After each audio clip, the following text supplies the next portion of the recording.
hashan geyraha u jiifay gugeedii markuu curto dhammaan gorof la xoleeyey gaxdii aan sugayniyo markay godal ku soo taagtay gobaad maalintay dhashoon guusha fiilanaynay shanta gees markii lagu dhigay gaalka laga reebay gacan cadow kuwii kala baxee gumaysiga diiday gurtidiiyo aqoontii miyaan jeer isugu geynay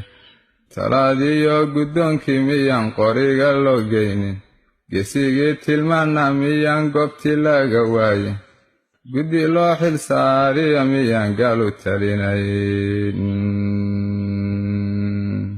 afartaa sidii gabon la riday mayska daabageeyey maansaba godbay leedihiyo siiqa gooni yahay midba wuxuu ka goobtaa halkuu gaaru daaqsaday gudcuur socodkiyo midkaan aqoon guraba hallaynta ma garqaado xoolaha ninkaan ciidda garanayn gaadii aan ka qaadiyo miyaan xarafkii gowlgowlay gafiyo colaadiyo miyaan godob walaal reebay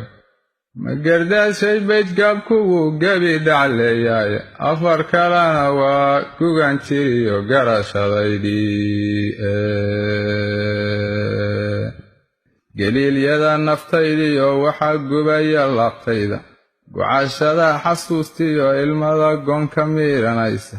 gumaadkiyo xasuuqiyo dadkii gaadmadiiyo boobka gabaldhiciyo waa beri midnaba galowga aan seexan gashaantida ugubiyo howlaha garaaca loo saaray geesaha adduunyada maydka goob waliba yaalla garbiskiyo isriixiyo dhulkii guluf xoolaadeedka gurma go'aanka geedaha la jaray gudinta yeedhaysa gubatada baxay siya madfaca